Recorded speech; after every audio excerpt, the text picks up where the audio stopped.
Đường khớp đi xương bướu, đường khớp hướng sàn. Ở đây là chúng ta sẽ có cái đường khớp, nhiều cái đường khớp khác nhau, và sự tăng trưởng của các đường khớp đó, nó có mỗi đường khớp nó có một cái tác dụng riêng, và tổng hợp lại nó thành một cái hướng chung của sự tăng trưởng là xương dưới và đằng trước. Thì tổng hợp tất cả cái sự tăng trưởng của các đường khớp đó, nhìn chung là cái khối mặt là tăng trưởng xuống dưới và đằng trước. Okay. Yeah. So therefore this moves the force vector like this, and this moves downwards. That creates a space for the vertical displacement of these components. Và khi các cái sự tăng trưởng đó nó đi theo hai cái hướng, ở cái này sò nó đi ra theo cái mũi tên mà nằm ngang ở đây, còn cái hầm dưới sự tăng trưởng đầu cầu nó theo xuống dưới này, và hai cái sự tăng trưởng đó nó cũng mang hai cái hàm rời lên nhau, nó làm cho hai cái hàm nó làm cho kích thước dọc của mình nó được quy định số 2. Nếu như hai cái này mà nếu như vậy nó theo cái hướng mở ra thì là gì, mình sẽ bị mặt dài, mà hai cái hướng này gì, hai cái này nó gần lại với nhau mình sẽ ra mặt ngắn. Các anh chị nắm được đây là cái cách giải thích tại sao chúng ta hình thành những cái người mặt ngắn hay mặt dài, là do cái độ mở của hai cái vector sự tăng trưởng của vector nó khác nhau. Okay. Yeah. Okay. So that's how. And then this vertical growth and the growth of the condyle, which is downwards and forwards, that the interplay or interaction or interface will determine whether the face is going to be balanced face, low angle or angle. Đó. Hai cái vector của sự tăng trưởng này, vector tăng trưởng và vector này, nó sẽ điều phối với nhau, nó sẽ interface với nhau, nó sẽ là coi như là giao diện với nhau để tạo ra người có mặt trung bình, người có mặt dài, người có mặt ngắn. Nếu hai cái này là gì, hai cái hướng này mà nó nhỏ lại thì mặt ngắn, nó vừa phải là mặt trung bình, nó là gì, nó xòe ra như thế này thì là gì, nó phân kỳ ra như thế này thì là mặt dài. Các anh chị nắm không? Tức là có trong tay là bệnh nhân mặt ngắn trung bình, mình phải hiểu là tại sao mình lại có cái này, là do trong quá trình tăng trưởng các cái vector của sự tăng trưởng nó mở hay nó vừa hay là nó đóng. Okay. So it could be like, if this is normal growth, this is normal growth, is normal. This is normal. This is excess, low angle. If this is excess, this is normal, also excessive low facial height or the vertical growing facial. So these are the various situations that will happen. Có rất là nhiều cái tình trạng về cái việc tăng trưởng của khối người trên khối người dưới mà nó ra là mặt ngắn, mặt dài, mặt trung bình. Nó có nhiều cái sự phối hợp. Có cái này là bình thường, cái kia quá đáng. Có cái này là ít, cái kia là nhiều. Nhiều sự phối hợp đó, những cái sự phối hợp đó nó ra cái kết quả là mặt ngắn, mặt dài, mặt trung bình. Okay, so this is like, say I have traced these and found that where the growth is taking place at the 7 years, then we talked about between 7 and 14 years and superimpose this. So there is a first growth taking place and the cheek is going forward and little downward. At a particular point it will stop forward moving and it will move vertically, but it will also swing backwards, alright, because of the vertical dimension which is increasing. So the first decade the growth is horizontal, the second decade growth is vertical. Cái sự tăng trưởng của cái hình bên này là cái hình chồng phim ở cái này sọ. Các chị thấy sẽ chồng phim và rất là nhiều, mỗi cái đường đó là đại diện cho một tuổi. Và ở đây thầy em vẽ có ở phía cầm có 3 tuổi rồi, chứ thực sự có nhiều cái mức tuổi trong trang này. Từ 11 đến 14 chúng ta có hai cái đường này. Từ 7 đến 11 có một đường không gian ở đây lấy đại diện. Thì chúng ta thấy cái cầm, các chị chú ý cái cầm khi với sự tăng trưởng sự mỏng các sự thổ, cái cầm nó ra trước, nó có xuống dưới một chữ nó ra trước, nó ra trước tới cái mức độ nó ra trước nhiều nhất. Cái địa thì thấy đó nó không có ra trước nữa mà bắt đầu nó xuống dưới. Như vậy người ta rút ra một cái kết luận mà các chị đã học trong cái bài tăng trưởng là gì? Cái thập niên đầu tiên của cuộc đời á, tức là 10 tuổi đầu đời người ta tăng trưởng chủ yếu là trước. Còn 10 năm kế tiếp thì chủ yếu là gì? Anh chị nói được, anh chị nhìn cái cầm nó ra trước. 7 tuổi là đây, cây nó ra đây, nó ra đây mạnh không? Nó ra trước mạnh, nó có xuống dưới không? Có. Từ 7 tới 11 tuổi là nó ra trước này, nó xuống dưới cái. Mà tới 11 tuổi các chị thấy nó còn ra trước không? Không, nó xuống dưới mà thậm chí nó gì? Nó lùi sau. Cho nên từ đó người ta biết ra một cái quy tắc 10 năm đầu đời là cái thập niên đầu tiên của đời người, ta cử chủ yếu về chuyện ta cử. Thập niên thứ hai đời người chủ yếu là gì? Okay. Yeah. So that means with the treatment, if you extrude or if you increase the vertical dimension, that means the chin is going to move downwards and backwards. Yeah. If you increase more, it will tend to become deficient. Yeah. If you control the vertical growth, if you intrude anything, then there will be overgrowth to the mandible. That means the chin will move forward and vertical dimension will decrease. So that you need to really understand. Thì chúng ta thấy cái này nó liên quan đến cái điều trị. Trong quá trình điều trị chúng ta thấy cái cầm nó là trước đó một phần là do cái răng cối nó đi xuống, gì ta? Răng cối đi xuống, mà răng cối đi xuống không phải là răng cối đi xuống đâu, do xương hàm răng đi xuống.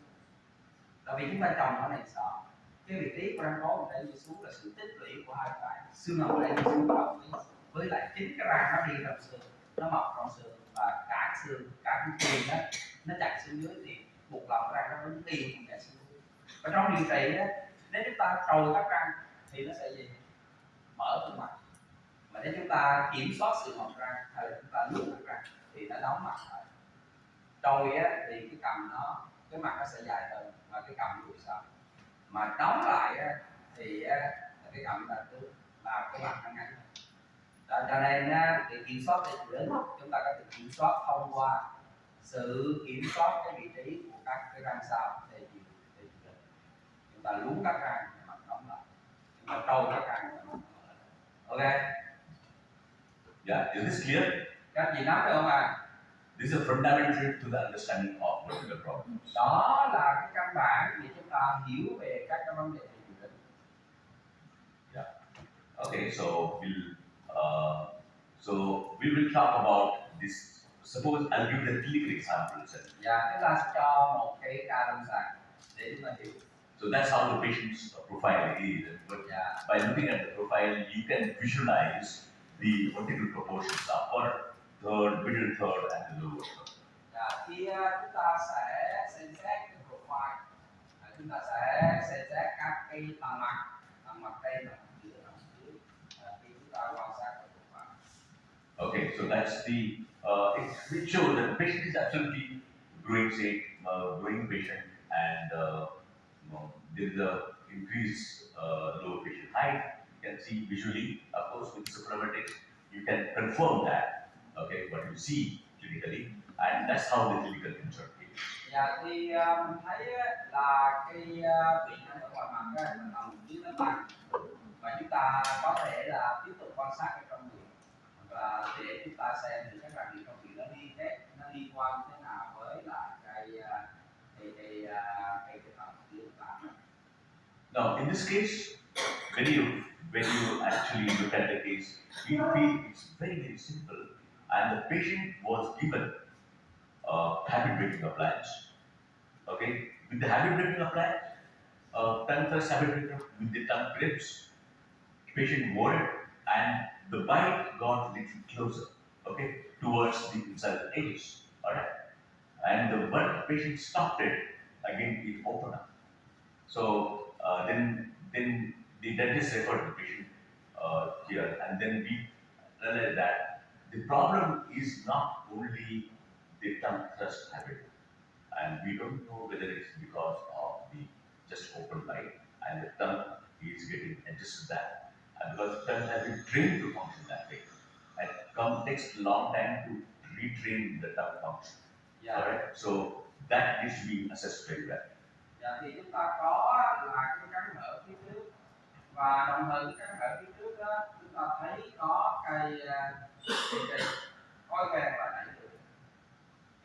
có thể là đẩy cái hở đó nó đục một cái lưỡi phía trên luôn, và cũng có thể là cái lưỡi nó đẩy làm cho hở. Mình cũng không thể biết được cái nào là nguyên nhân, cái nào là cái hệ quả, nhưng mà trong cái vấn đề này là có cái tập thể lưỡi. Dù là cái tập thể lưỡi là nguyên nhân ra cắn hở hay là hậu quả thì mình vẫn phải làm một cái là huấn luyện cái lưỡi, không cho cái lưỡi này trên vào, thì trong cái việc điều trị cắn hở nó mới có hiệu quả được. Cho nên là ở đây là chúng ta có một cái tập đẩy lưỡi đi cùng với lại cái cắn hở, cái cắn hở. So with the abnormal skeletal pattern, the tongue is also functioning abnormally. So instead of just giving the habitual appliance, we can see from the intraoral picture that we have the gingival margins here in anteriorly, and the gingival margins are here in the posterior region. It clearly shows that there is a definitely abnormal vertical growth of the dendrolar segments. Dạ, thì trong cái trường hợp này thì chúng ta thấy là có một cái sự tăng trưởng răng xương hổ rất là nhiều.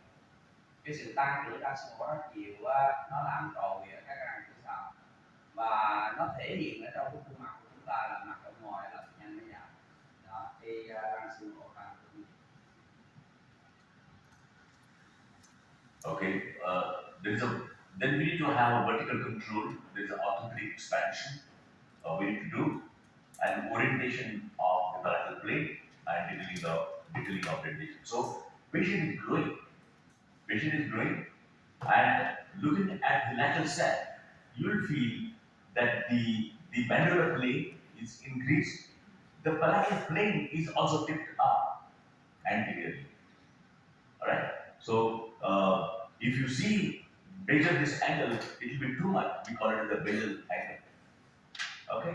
And this palatal plane tipped up. So if this basal angle, this property is more, then we have to know whether the mandibular plane is at fault or whether palatal plane is at fault. Mandibular plane we measure with the mandibular plane angle, and the palatal plane we measure with the J angle. Alright? And then you know also initially, but without that I can visualize it. I can see what is at fault. Alright?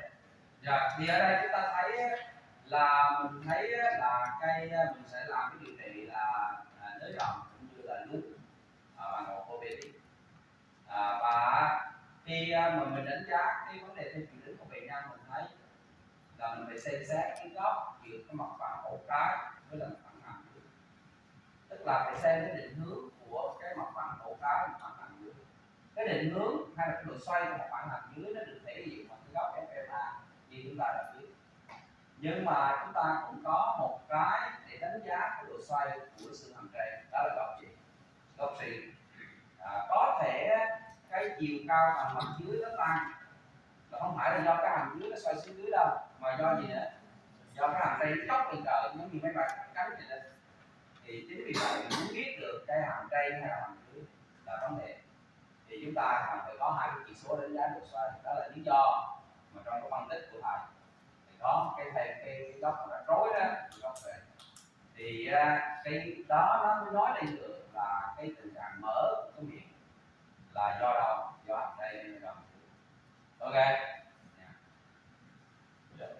Okay. So that's Cho nên so. điều này siêu sót hay chiều lớn nó rộng tôi biết định hướng lại mặt cổ cái và chỉnh cái hàm này. So if you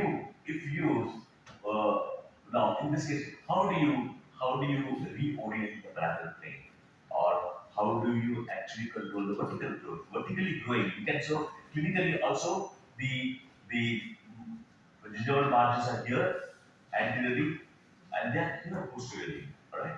So this is definitely down. That is called a wedging effect posteriorly and opening of the mandibular plane.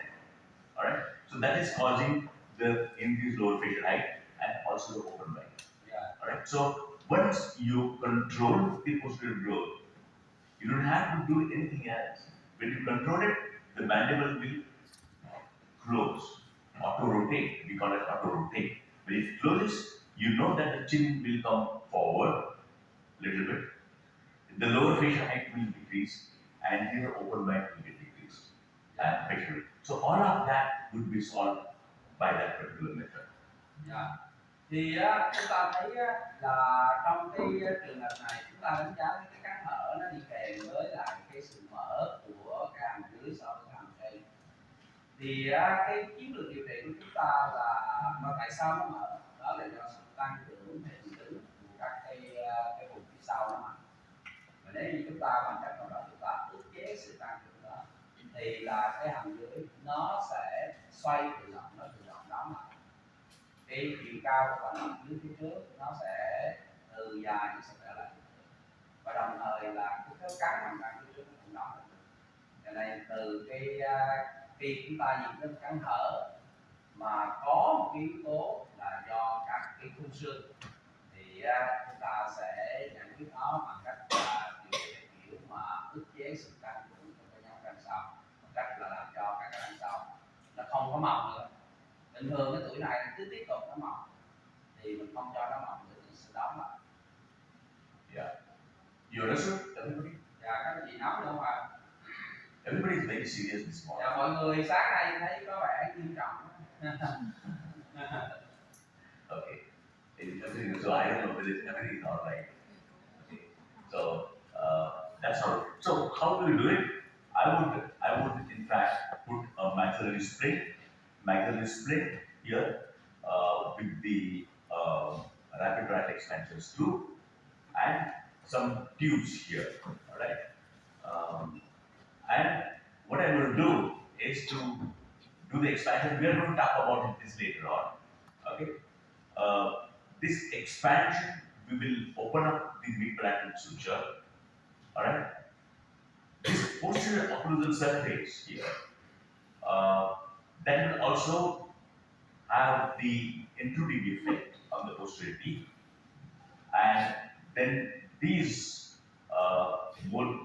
tubes are there for the headgear extraoral bands to hold the maxilla up, so to control the vertical growth.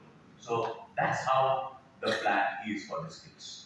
Dạ, cái kế hoạch điều trị của ca này là thầy sẽ đặt một cái khí phụ nới rộng cây cột cá nhân để nới rộng. Một khí phụ đó là khí phụ loại dáng, nó có là cái phần nhựa bao trùm cái mặt nạ, và vì nó có phần nhựa thêm như vậy cho nên nó sẽ ức chế sự mọc răng. Nó giống như chúng ta trên một cái gì đó ở giữa ăn một răng, lực nhai của bệnh nhân sẽ làm cho các răng nó lún đó, hoặc là chiếc răng nó không có mọc, nó không có tăng cường tiếp. Cái thứ hai nữa là cái ống nới rộng, nó không có ống nới rộng để nới rộng theo chiều ngang, và đồng thời là ở cái phần ngoài của cây chúng ta có cái ống hết kia đó để được bệnh nhân đeo cái hết kia kéo cao. Hết kia kéo cao nó sẽ lún nó kéo lên cao cho nên nó lún các cái răng đằng sau lên. Cho nên cái ý tưởng điều trị này là hãm không cho các cái răng nằm ra sau mọc lên bằng cách dùng hết kia. Cái nhựa đó cũng làm cho cái phần nhựa mà trên thì hai mặt nhai, do khí phụ này là khí phụ dạng dáng bao trùm mặt nhai, nó sẽ làm cho các răng trên không mọc, và nó làm cho cái răng nằm dưới cũng không mọc. Cho nên nó sẽ cản trở, nó sẽ giống như là nó sẽ hạn chế cái sự tăng trưởng phía sau, hàm dưới nó sẽ đóng lại. Đó, cho nên người ta nhìn nhận cái kia, nhận cái gì đó, và có thể cái sự nới rộng này nó làm lỏng các đường kết để cho những cái tác động mà lún đó, những cái tác động cao từ trên lún nó diễn ra. Okay. Yeah. So usually the posterior teeth erupt at the rate of 0.9 millimeters per year in the active growth period. Okay, and if this is moving that much, lower teeth also will move upwards at different rate. If you combine it, the anterior bite vertical height increase will be almost 2.5 times more in this case. So if it is 1 millimeter posteriorly, that means the bite will increase by 2.5 millimeters approximately, right? Also then 3 millimeters. So that's the range usually. So even if you hold the posterior teeth and not intrude the posterior teeth or the maxilla, that should by itself correct the anterior open bite. Dạ. Thì trong trường hợp này á, chúng ta thấy á, là cái răng cối của mình á, nó bình thường á, nó tăng trưởng 0,9 mm/năm, và bây giờ với tác động của cái hét kia cộng với cái tác động của cái miếng nhựa đó, nó hẳn nó không cho tăng trưởng nữa. Ví dụ như chúng ta sẽ làm giữ răng cối thôi, thì chúng ta coi như chúng ta uống được bao nhiêu ly, bình thường nó 0,9, mà bây giờ chúng ta hẳn nó thì chúng ta là coi như uống được 0,9 ly, vì nếu như để cho bình thường thì nó trồi ra đó. Với cái đó và chúng ta vẫn để cái sự tăng trưởng ở phía trước xảy ra, tức là vẫn cho phía trước nó mập nhưng mà phía sau không cho nó mập, thì tự động các phía nó đóng lại, và phía trước nó vẫn có cái sự tăng trưởng thì nó đóng lại tất cả. Và khi nó đóng lại, cái sự xoay dưới nó đóng lại, nó làm cho chiều cao tầng dưới phía trước sao người đẹp, nhìn ngoài mặt là đẹp, mà nhìn trong miệng thì tất cả không phải. Thì chiến lược điều trị như vậy, tức là do chúng ta hiểu được là chúng ta ức chế cái sự tăng trưởng của răng xương ổ phía sau, thì chúng ta biết mỗi năm cái răng đó là tăng trưởng tới nó mọc tới 0,9 ly, giờ đừng cho nó mọc 0,9 ly là coi như đúng. Ok, đúng trường rồi. Yeah. So these are simple procedures. If you understand it well, if you understand the biology, if you understand the growth, we can take advantage of that, and with a simple mechanics, we can control everything. Dạ, với cái khi chúng ta biết được cái chiến lược đó với một cái cơ học rất là đơn giản như cái khí thuật này, thì chúng ta có thể là thực hiện được. Chỉ có một cái RPD có 2 dấu ở cái răng cổ thì không có chia cho bệnh nhân đem cái chia đây, hay không làm gì đấy, tự động nó sẽ đóng lại. Yeah. Okay. And then we have the combination protein here for this case, and then we will patient will wear the appliance extraorally, and when at home and during sleep. Dạ đó, bệnh nhân sẽ được dùng cái hết kia là kéo phối hợp, tức là vừa kéo lên đây vừa kéo ra sau, và bệnh nhân chỉ đeo cái này buổi tối thôi, đây là cái hết kia. Chứ chị đừng cứ quan tâm về hết kia vì sẽ có một bài riêng về hết kia. Và hết kia kéo cao thì có tác động là gì? Luôn giữ cho cái răng cửa, ít ra là giữ cho cái răng cửa không có tròn không có mọc răng sau, giữ cho cái răng sau này liên tục, răng sau này không mọc. Okay, so that's the pre-treatment that's being seen. This is during the treatment, how it is being intruded, and I'm going to talk, and I will again show this case little later about the headgear extraoral appliances so that you will understand it much better. Okay, but you don't have to really understand the mechanics right now. We are just trying to understand what are different modalities to control the vertical height, and then this is after reorientation of this. So at this stage, you can see there is already a word bind which has been created as against the open bind that was there created. Dạ thì cái kết quả sau khi chúng ta điều trị xong, chúng ta thấy cái định hướng của xương hàm tray nó bình thường. Hồi xưa xương hàm tray nó dốc, rồi chúng ta cũng biết được cái định hướng xương hàm tray bình thường á, thì chúng ta đánh giá góc rì. Góc rì nó sẽ giảm mặt tăng cái gì? Chị nghĩ góc rì nó giảm mặt tăng. Giảm mặt tăng. Dạ. Vì hồi xưa nó dốc lên đây, góc nó lên, ở đây muốn nhắc cái đầu sau lên đây thì góc nó giảm. Cái gì đó là vì cái 7N coi như là cái chuẩn. Cái góc nó càng lớn thì gì nó càng giống, cho nên nó sẽ bình thường, chúng ta đóng được cái căng và chúng ta đã giảm được cái mặt phẳng nằm dưới. Các anh chị yên tâm về cái hết kia, cũng chính ca này thầy sẽ giảm lại cho anh chị, nhưng mà sẽ xoáy vào cái hướng dẫn hết kia khi thầy dạy cái bài mà kéo ngoài mặt. Hết kia kéo ngoài mặt chúng ta có hai cái, một là kéo ra sau và kéo một cái kia, hai là kéo ra trước và kéo một cái smart, hay là gọi là kéo hết kia. Thì trong cái bài đó thầy sẽ lấy ra các ví dụ và thầy sẽ lấy ra chính cái ví dụ này, cho nên giờ tạm để cái hết kia qua đây. Cái kia là một cái con tù kéo ngoài mặt, nó có thể có những cái tác động của Covid, tác động của ức chế sự tăng là khi của Covid. Ok, cuối cùng nằm mặt dưới thấp, cái nó đóng lại góc cái hướng của cái xương hàm tray, cái chiều cao nằm mặt dưới nó thấp là do gì? Do xương dưới nó xoay. Ok, rồi. It's clear? Dạ, các chị rõ chưa? Yes or no? Yes or no? Yes. Okay. Then once that thing is done, we will put the fix of it. That's the second phase. That's the post-orthopedic phase. So this is the orthodontic treatment. Earlier is orthopedic treatment. Okay. Earlier, think we influence the jaw bones.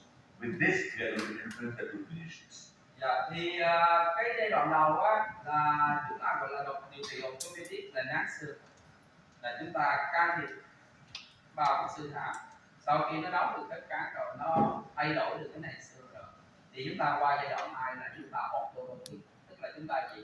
Chúng ta chỉnh răng, di chuyển răng để cho răng nó trở về nhau. Orthodontic thì bằng khí cụ mặt trời, bằng khí cụ cố định.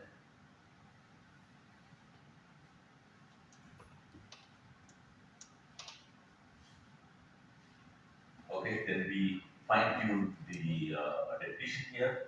We'll do the regular mechanics. Of course, once we have controlled the vertical direction, this usually the fixed appliance treatment or orthodontic treatment is exclusive in nature. So when that means it has a tendency to extrude the teeth. So that needs to be controlled also in the second phase of treatment, so that we don't want to negate the effects of the treatment that was done in the earlier or the first phase of treatment. Dạ, thì chúng ta thấy là chúng ta phải chỉnh định cái cán bằng khí cụ cố định. Nhưng mà các chị lưu ý một điều á, các cái khí cụ cố định, hầu hết các khí cụ nó đều có bản chất là trậu răng. Dù là chúng ta có muốn hay không có muốn thì thường là nó trậu răng. Cho nên các chị phải lưu ý cái điều đó. Bởi vì nếu như nó trậu thì sao? Nó lại phát triển thêm. Cho nên trong khi mình điều trị một khí cụ cố định thì chú ý đến khía cạnh là đừng để cho sự trậu xảy ra. Hầu hết các khí cụ nào bỏ trong miệng nó cũng trậu hết. Mình không có chủ đích trậu nó cũng trậu. Còn đúng là cái chuyện là chúng ta phải chủ động, chúng ta phải là gì? Phải chủ động làm. Còn gắn nó cài bỏ vô là thường là nó phản tác của cái dịch vụ nằm đây nào. Anh chị lưu ý. Mình không muốn thì mình phải kiểm soát.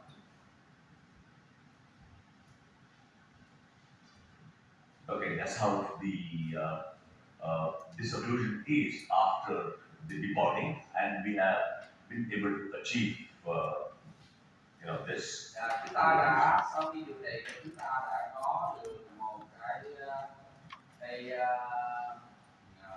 cán rất là tốt. Yeah. Okay, so that's one thing, and that's the upper and lower arch forms which are coordinated compatible with each other. Dạ, thì chúng ta sẽ có cái hàm khuôn dát của răng hàm đây, dát của răng hàm dưới, nó đều là với nhau. Yes, and this is the post treatment that we see patient's profile. Dạ, đây là cái kết quả cuối cùng chúng ta thấy cái profile của mặt bệnh nhân này như thế nào.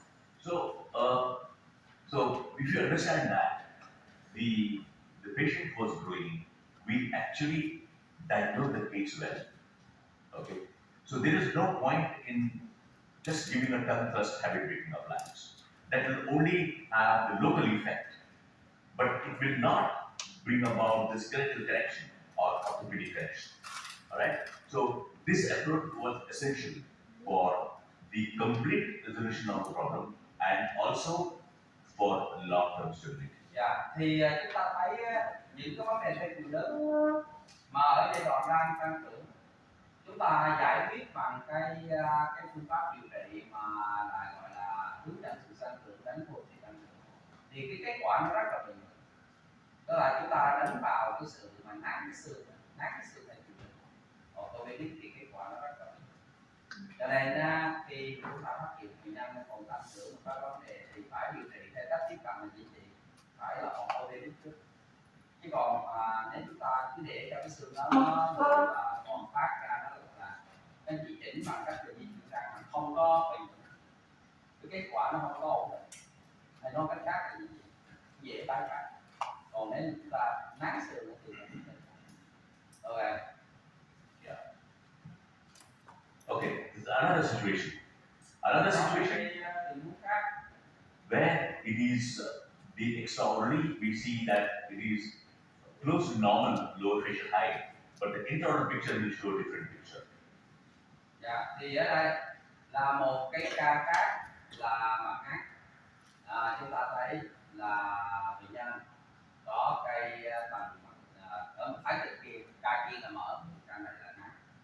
And it also shows the gummies by a little more or excessive display of the your nostrils. Dạ, đó thì chúng ta có cái